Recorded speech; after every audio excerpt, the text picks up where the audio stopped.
अस्सलाम वालेकुम स्टूडेंट्स। हमारा जो दूसरा टॉपिक है आज का वो है डेटा टाइप्स। कॉन्स्टेंट्स पढ़ लिया हमने। कांस्टेंट के बाद हमारे पास जो उसके बाद हमने जो टॉपिक आज का पढ़ना है वो है डेटा टाइप्स और उसकी टाइप्स। हम ये इधर नोट से पढ़ेंगे क्योंकि इधर से आसान और सिंपल है पढ़ने में समझने में, और याद भी आपने तकरीबन इधर से कर लेना है इसको। इसमें डाटा टाइप्स वाले टॉपिक में सारी तकरीबन बातें ना याद रखने वाली हैं। मतलब इसकी कितनी रेंज है, किस तरह की डेटा टाइप, ठीक है, इस तरह की बातें इसके अंदर सिर्फ याद रखने वाली हैं। इसमें कोई मतलब कि कॉन्सेप्चुअल बात नहीं है। तो हम ये नोट से कर लेते हैं, इससे आसानी से आप सब याद कर सकते हैं। अदरवाइज बुक से भी आप पढ़ेंगे तो ये नोट से समझने के बाद जब आप बुक से ये टॉपिक देखेंगे तो आपको बिल्कुल इजीली सेम टू सेम समझ आ जाएगी। तो हमारा जो डेटा टाइप्स का टॉपिक है, हम पहले इसका ब्रीफ ओवरव्यू देख लें। डेटा की टाइप्स। डेटा कितनी किस्म का होता है। सॉरी। हमारे पास डाटा इंट टाइप का होता है जिसमें इंटीजर वैल्यू आती है, मतलब के डिजिट्स वाली 1 2 3 वाली। फ्लोट टाइप का होता है जिसमें डाटा अशारिया वाली डेसिमल पॉइंट वाली वैल्यू स्टोर रखता है। इसी तरह लॉन्ग डबल और चार के अंदर कैरेक्टर आता है। लॉन्ग और डबल के अंदर इंट की बड़ी वैल्यू और फ्लोट के डबल के अंदर फ्लोट की बड़ी वैल्यू आती है। ये आगे पढ़ते हैं तो आपको समझ आएगी इसकी। डेटा टाइप्स का मकसद क्या है, इसकी डिफाइन से हमें पता लगेगा क्यों हम यूज करते हैं, डेटा टाइप का इस्तेमाल क्यों करते हैं। Data type specifies the type of data and set of operations. Types of data कि डाटा किस किस्म का है, और जिस किस्म का डाटा होता है उसी किस्म के ऑपरेशन उस डाटे पर इम्प्लीमेंट हो सकते हैं। मसलन अगर हमारी वैल्यूज काउंटेबल है, जमा करने वाली है, तभी हम उन पे जमा प्लस माइनस के ऑपरेशन कर सकते हैं। हम ए बी सी पे तो नहीं कर सकते, करेक्टर वैल्यू पे ये ऑपरेशन। तो इस तरह टाइप ऑफ डाटा की मदद से सेट ऑफ ऑपरेशंस भी उस पर इम्प्लीमेंट किए जाते हैं। That can be applied on data. एक डाटे के ऊपर उसकी टाइप किस कौन सी है, अगर तो वो है इंटीजर या फ्लोट तब तो हम उनको जमा माइनस कर सकते हैं। अगर वो है करेक्टर तो हम कैसे जमा माइनस कर सकते हैं उन्हें। तो दैट्स वाई डाटा टाइप क्या करती है, टाइप ऑफ डाटा बताती है और कौन से ऑपरेशन उस पर इम्प्लीमेंट हम कर सकते हैं, वो डाटे की टाइप को देखते हुए ही हम बता सकते हैं। Every data type has a range of value. Her data type की वैल्यू की रेंज है कि कम से कम कितना डेटा स्टोर कर सकती है, मैक्सिमम कितना डेटा स्टोर कर सकती है। ये देखें तो इंटीजर डेटा टाइप की ये रेंज बताई हुई है कि इंटीजर डेटा टाइप उसका ये मेमोरी में जगह कितनी लेती है, और डिस्क्रिप्शन इसकी क्या है, इसकी रेंज बता रही है। हर डेटा टाइप की है। इसी तरह इंटीजर की बात कर रहे हैं ना, इसी तरह फ्लोट की, लॉन्ग की, डबल की, चार की, सब की बताइए आगे। या आपको एग्जांपल के तौर पर ये बात समझा रहा हूँ जो कि आपने ये चीज़ें याद करनी है, यही याद करने वाली है। इंटीजर डेटा टाइप साइज जो मेमोरी के में लेती है वो 2 बाइट का लेती है, और अपने अंदर एक इंटीजर डेटा टाइप अपने अंदर कम से कम -32,768 से लेकर इतनी वैल्यू तक डेटा स्टोर कर सकते हैं। इससे ना नीचे जाएगा ना ऊपर जाएगा इंट वैल्यू। अगर आपको इंट वैल्यू में इससे बड़ी रेंज में डेटा स्टोर करना होता है तो आप फिर लॉन्ग लेते हैं। इंट की अगली बड़ी किस्म लॉन्ग है। इसमें ज़्यादा डाटा आ सकता है, देखें तो साइज भी मेमोरी में तो ज़्यादा डाटा है। इसमें डाटा भी ये देखें इतना ज़्यादा स्टोर हो सकता है। तो ये मैंने आपको every data type has a range of value, इसकी एग्जांपल बात समझाई है कि हर डेटा टाइप की अपने पास वैल्यू स्टोर करने की रेंज है, माइनस में भी प्लस में भी। माइनस में मतलब ये रेंज माइनस में थी, कम से कम इतनी, जीरो से पीछे इतनी, जीरो से आगे इतनी वैल्यू स्टोर कर सकता है इंट। ठीक है। Requires different amount of memory. Her data type जिस तरह का डाटा जितना ज़्यादा स्टोर करती है उतनी ही मेमोरी में से जगह भी चाहिए होती है। लेकिन सी के बनाने वाले ने वैल्यूज जो डाटा टाइप कौन सी डाटा टाइप कितनी वैल्यू स्टोर करेगी सी के बनाने वाले ने मुख्तस कर रखी है ये इंट डाटा टाइप दो वैल्यूज 2 बाइट की जगह लेती है। फ्लोट में ये देखें, इंटीजर को 2 बाइट की जगह चाहिए होती है। अगर हम आगे चलें, करेक्टर को 1 बाइट की जगह चाहिए होती है, फ्लोट को 4 बाइट की जगह चाहिए होती है, डबल को 8, लॉन्ग डबल को 10 बाइट की। इस तरह इंटीजर को 2, शॉर्ट इंटीजर को 2। ये आगे ना इंटीजर की टाइप्स हैं, इसमें कंफ्यूज ना होइएगा।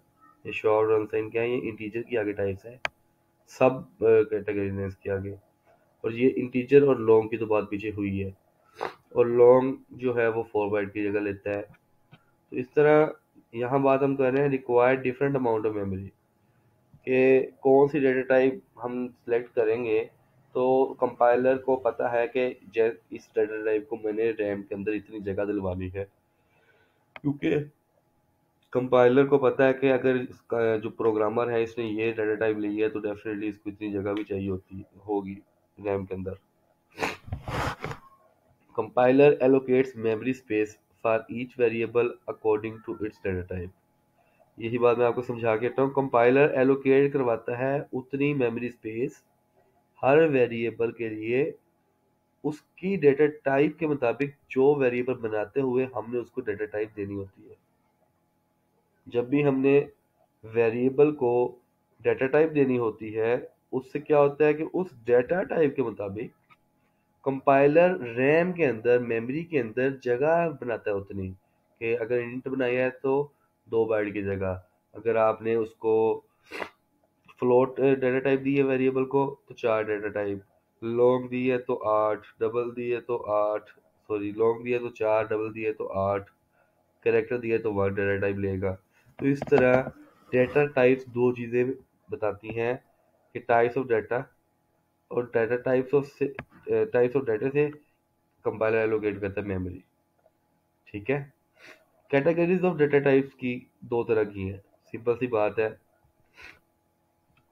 एक स्टैंडर्ड डाटा टाइप है जो जो सी के डेवलपर ने पहले से बना के रखी हुई है, standard data types. A data types that is pre defined, पहले से बनी हुई जो डेटा टाइप्स हैं लैंग्वेज के अंदर, इस सी लैंग्वेज के अंदर स्टैंडर्ड डेटा टाइप्स कहलाती हैं।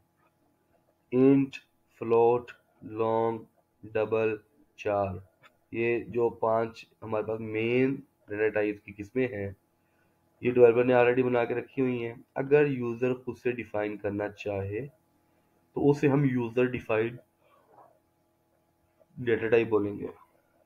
C also allows the user to define his own data types known as user defined data type। अगर C जो है, C लैंग्वेज यूजर को ज़्यादा देती है कि वो अपनी डेटा टाइप खुद से भी डिफाइन कर सकता है, उसे हम बोलेंगे, लेकिन यूजर डिफाइंड डेटा टाइप उसे हम स्टैंडर्ड डेटा टाइप नहीं बोलेंगे। Can can only be use in that program in which it has been defined. लेकिन आप जो डेटा टाइप खुद से बनाओगे वो डेटा टाइप सिर्फ तभी उधर ही यूज होगी जिस प्रोग्राम में आपने वो डेटा टाइप डिफाइन की है। ऐसा नहीं कि आपने वो एक डेटा टाइप डिफाइन की है खुद से और वो पूरा दुनिया यूज करने लगी है हर प्रोग्राम के अंदर, ऐसा नहीं।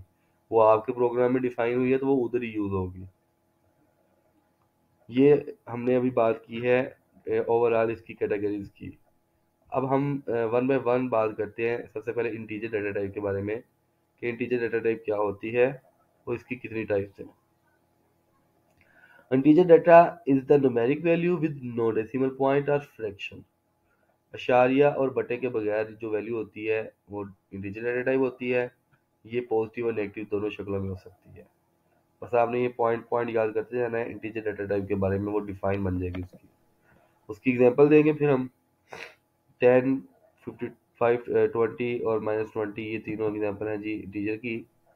लेकिन ये बात जरूर बतानी है, ये टेबल जरूर आपने याद करना है एमसीक्यूज के हवाले से भी और डिफाइन के अंदर लिखने के लिए भी, कि एक इंटीजर मेमोरी कितनी लेता है, एलोकेट करता है, और रेंज क्या है उसके अंदर वैल्यू स्टोर करवाने की। कम से कम 32,768 और मैक्सिमम 32,767, 32,767। तो ये हमारे पास इंटीजर डेटा टाइप की जो इंट डेटा टाइप है, इंट, ये सारी इंट डेटा टाइप की किस्में अभी हम पढ़ रहे हैं। ये सारी types of integer data type की, int, short, unsigned int, long, unsigned long. लेकिन आपने ये सारी ही याद करनी है, क्योंकि अगर उसने बात की डिफाइन पूछी इन डेटा टाइप की, तो आपने उसकी ऐसे एक एक टाइप्स भी बतानी है, और आपने ये उसका टेबल भी बताना है। हर टाइप में ये टेबल उसकी फर्दर अलग अलग से भी आप बता सकते हो। जैसा कि आपको सिर्फ इसी की डिफाइन बना दो, मतलब इसकी डिफाइन, इसका ये पॉइंट, और इतना बता दो एक लाइन में कि इन डेटा टाइप 2 बाइट जगह लेती है और इसकी रेंज है इससे लेकर इतनी। यहाँ एक लाइन इंक्लूड कर दो, बाद में एग्जाम्पल दे दो, तो ये फुल डिफाइन बन जाएगी 4 लाइनों की। इसी तरह ये भी कि ये डेटा टाइप जो है नो, सबके बारे में आप ये पहली लाइन भी लिख सकते हैं, दूसरी भी लिख सकते हैं, तीसरी ये इधर से जो उसकी बनती है, और चौथी उसकी एग्जाम्पल। इन डेटा टाइप जो है ये हमने पढ़ ली। शॉर्ट क्या है? Short data type is use to store integer value. ये भी इंटीजर वैल्यू स्टोर करती है। इसकी साइज भी बाइट में जो लेती है रैम में, इतना ही लेती है, और इसकी रेंज भी सेम टू सेम इंट वाली है। Unsigned int data type is use to store only positive integer value. अगर आपको ऐसी वैल्यू स्टोर करवानी है कि वो नेगेटिव वैल्यू स्टोर ना करवाए वेरिएबल, अगर आपने वेरिएबल में ऐसी वैल्यू स्टोर करवानी है कि माइनस की वैल्यू, नेगेटिव वैल्यू नहीं स्टोर होनी चाहिए, तो तब आप डेटा टाइप अनसाइन इंट रखेंगे, ताकि उसमें माइनस में वैल्यू वो यूजर दे ही ना सके, क्योंकि अनसाइन इंट में माइनस वाली वैल्यू नहीं स्टोर हो सकती। तो जीरो से जो पीछे वाली रेंज होती थी वो भी ऐड हो जाएगी प्लस वाली में, तो वो उसकी वैल्यू बन जाएगी जीरो से। ये जो पीछे वाली वैल्यू ये अगर इसमें ऐड करो तो ये इतनी बनती है वैल्यू, 65,535। तो अब अनसाइंड इंट की जगह उतनी है, 2 बाइट की लेगा, बस वो माइनस वाली वैल्यू आगे प्लस वाली में काउंट होगी, क्योंकि वो माइनस में वैल्यू स्टोर नहीं करता। Long data type is use to store large integer values. Long integer की दूसरी किस्म असल में लॉन्ग है, जो बड़ी वैल्यू स्टोर करती है। अगर आपको पता है कि आपकी वैल्यू मैक्सिमम इस रेंज से मैक्सिमम हो सकती है, तो आपने फिर डेटा टाइप की लेना ही लॉन्ग में है, फिर आपने इंट नहीं लेना है, बिकॉज आपको पता है कि ये रेंज मेरे पास थोड़ी हो जाएगी, मेरा आंसर इससे ज़्यादा आ सकता है, तो आप इसमें नहीं लोगे, फिर आपका जवाब गलत हो सकता है। आप फिर लॉन्ग डेटा टाइप रखोगे जो रैम के अंदर 4 बाइट की जगह लेगी, और इतनी बड़ी वैल्यू स्टोर कराने की अपने पास वो रखती है फ्लाइज है इसकी, लॉन्ग डेटा टाइप की। इसी तरह अनसाइन लॉन्ग माइनस वाला ख़त्म हो जाएगा, तो ये सारी वैल्यू इसमें ऐड कर दो, तो जीरो से आगे यहाँ तक वैल्यू स्टोर करवा सकते हो। अगर आपको माइनस में वैल्यू स्टोर नहीं करवानी, तो अनसाइन लॉन्ग इस काम आता है। फ्लोटिंग पॉइंट डेटा टाइप कौन सी होती है जी? फ्लोटिंग डेटा पॉइंट जो है ये अशारिया मतलब डेसिमल पॉइंट या फ्रैक्शन वाली वैल्यूज होती है। Consist of integer and non integer part, also called real numbers. 10.5, 10.5, 5.3, -10.91, दोनों जो है पॉजिटिव एंड नेगेटिव साइन इसमें आते हैं। फ्लोट, डबल और लॉन्ग डबल, ये तीनों टाइप्स हैं इसकी। फ्लोट तो हम बात कर रहे थे आगे, इसी तरह जैसे हमने इंटीजर में बात की कि इसकी एक वैल्यू इंट होती है और बड़ी वैल्यू स्टोर करने के लिए लॉन्ग, तो इसमें भी जो नॉर्मल वैल्यू स्टोर करता है फ्लोट, वो 4 बाइट में करता है, और इसकी रेंज आती है 3.4 मल्टीप्लाई 10⁻38। लेकिन डबल में वो देखें बड़ी वैल्यू उससे भी स्टोर करवाता है, 8 बाइट की जगह लेता है रैम में, और -308, मतलब इतनी बड़ी वैल्यू अपने पास स्टोर करता है। इसी तरह लॉन्ग डबल जो है वो 10 बाइट की जगह लेते हैं, और वो उससे भी ज़्यादा बड़ी वैल्यू अपने अंदर स्टोर करवा सकता है। तो फ्लोटिंग पॉइंट के बारे में आप पढ़ लीजिएगा। करेक्टर टाइप अपने अंदर एक करेक्टर स्टोर करने की सलाहियत रखता है। जब भी आपको कोई करेक्टर स्टोर करवाना है, एक करेक्टर, तो आप 4 डेटा टाइप लेंगे। 4 data type is use to store character value. It takes 1 byte in memory. हम करेक्टर डेटा टाइप कब इस्तेमाल करते हैं? जब हमें use to represent letters, numbers, space, special characters. वो उनके आगे एग्जांपल्स बताइए कि लेटर कौन से होते हैं, नंबर्स कौन से होते हैं जिन्हें हम डिजिट्स भी बोलते हैं। स्पेस मतलब ब्लैंक स्पेस होती है खाली। स्पेशल कैरेक्टर्स की ये तमाम किस्में, ये सारी ये स्पेशल कैरेक्टर्स में आती हैं। ये अगर आपको स्टोर करवानी है तो आप कैरेक्टर के अंदर स्टोर करवा सकते हैं। अगर आपको ये वैल्यू स्टोर करवानी होती है तो आप 4 डेटा टाइप पे रखते हैं। Character values are normally given in single quote. ये याद रखिएगा, एक सिंगल कोट शुरू में, एक सिंगल कोमा बाद में। इसमें आपका एक ही कैरेक्टर स्टोर होगा। ये हमारी कैरेक्टर वैल्यू स्टोर करने का तरीका है। ये इसने अस्टेरिक स्टोर करवाया हुआ है, स्टार सिंगल कोट के अंदर। ये स्पेशल सिंबल है तो ये भी स्टोर कर सकते हैं आप। ठीक है, ये numeric code ASCII represent the character is stored character is store in memory. आपका जो न्यूमेरिक कोड होता है ना, ASCII कोड, करेक्टर जो है वो स्टोर करवाता है रैम में खुद। वो CAB नहीं स्टोर होता। मिसाल के तौर पर बात को थोड़ा सा समझिएगा। आपने एक वेरिएबल बनाया 4, उसका नाम रखा लेटर, उसको वैल्यू स्टोर करवाई C उसके अंदर। एक वेरिएबल है 4 टाइप का, उसका लेटर टाइप 4 है, उसका नाम है लेटर, उसके अंदर वैल्यू रखवाई आपने C। कैरेक्टर डेटा टाइप की वैल्यू है C, सिंगल कोड में आई है। देखिए ये रैम के अंदर जाके मतलब प्रोसेसर कैसे से स्टोर करवाएगा, कंपाइलर रैम में कैसे स्टोर करेगा।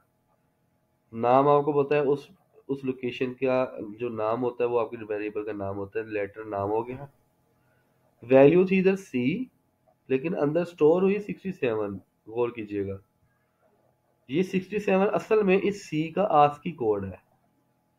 तो कनेक्टेड वैल्यू हमेशा अपना ASCII कोड उधर स्टोर करती है, उस वैल्यू को खुद नहीं रखती। जैसे ही आप इसे प्रिंट करवाएंगे दोबारा C की शक्ल में ही आएगा, लेकिन स्टोर ये ASCII कोड की शक्ल में करती है। अगर आप करेक्टर डेटा टाइप को आपस में ऐड करें A और C को, तो जवाब ये 67 प्लस A की 60 जो 65 है ASCII, 65 प्लस 67 ऐड करके आपको जवाब दे देगा ये, बिकॉज रैम के अंदर तो इसने ये स्टोर किया हुआ है। तो ये मजीद मैं आपको आगे भी समझाऊंगा इंशाल्लाह ताला।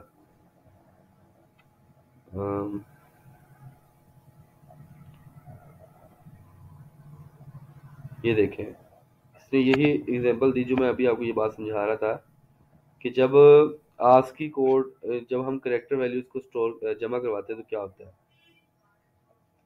हमारा जो मेन फंक्शन स्टार्ट होगा, बाकी आपको पता है सारा कुछ वही होता है। हमने यहाँ 4 टाइप के 3 वेरिएबल लिए एक लाइन में ही। कल मैंने बताया था आपको एक लाइन में आप वेरिएबल ले सकते हो अगर सेम डेटा टाइप के हो। एक का नाम रखा CH1, दूसरे का रखा करेक्टर 2, तीसरे का रखा सम। हमने क्लियर स्क्रीन का फंक्शन यूज किया कि इससे पहले आउटपुट स्क्रीन पे जो भी आंसर आए हुए हैं, आउटपुट सही है वो क्लियर हो जाए। इसके बाद जो भी आउटपुट आए सिर्फ हमारे इस प्रोग्राम के है, इसलिए हम ये फंक्शन का इस्तेमाल करते हैं। क्लियर स्क्रीन फंक्शन का आप इस्तेमाल इसलिए करते हो कि इस प्रोग्राम की आउटपुट से पहले पहले तमाम आउटपुट्स जो आ चुकी हैं वो ख़त्म हो जाए, क्लियर हो जाए, सिर्फ इसी प्रोग्राम की आउटपुट शो करवाई। पहले जो हमने वेरिएबल लिया इधर, उसके अंदर हमने वैल्यू स्टोर करवानी है।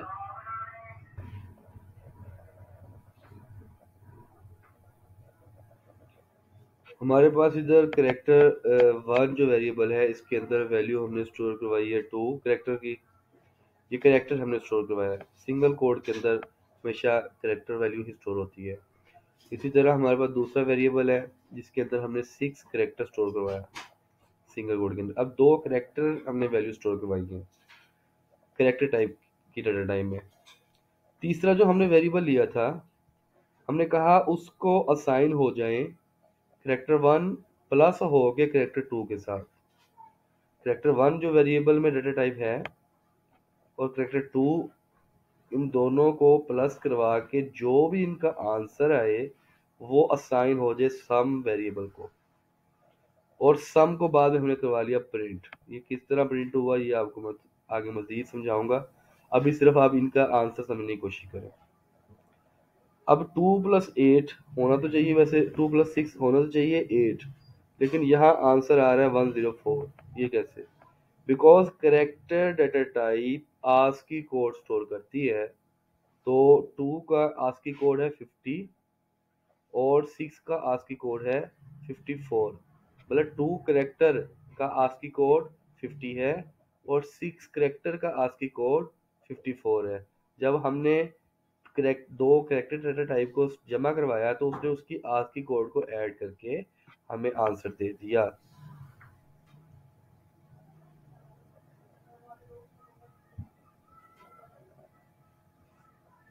ये आपकी 3 डेटा टाइप्स थी, करेक्टर, फ्लोट और इंटीजर। उम्मीद करता हूँ कि आपको इनकी डेटा टाइप और उनकी आगे से मजीद टाइप्स, उनकी रेंज, याद रखने वाली बातें ये सारी समझ आ गई होंगी। हम मजीद इंशाल्लाह ताला इस प्रोग्राम को करके प्रैक्टिस भी करेंगे प्रैक्टिकली, और हम ये प्रिंट एफ करवाना सीखेंगे कि किसी किसी वेरिएबल की वैल्यू को कैसे प्रिंट करवाते हैं। ये एक्चुअल में वो काम करवाया गया है। इधर एक सम वेरिएबल है, उसको अंदर प्रिंट कराया है यहाँ, तो ये 104 आएगा। तो ये परसेंट डी क्या है और ये तरीकाकार क्या है, ये हम पहले पढ़ेंगे इसको, फिर ही हम इसकी बात कर सकेंगे इंशाल्लाह। मिलते हैं नेक्स्ट लेक्चर में, तब तक के लिए इजाज़त दें। अल्लाह हाफ़िज़।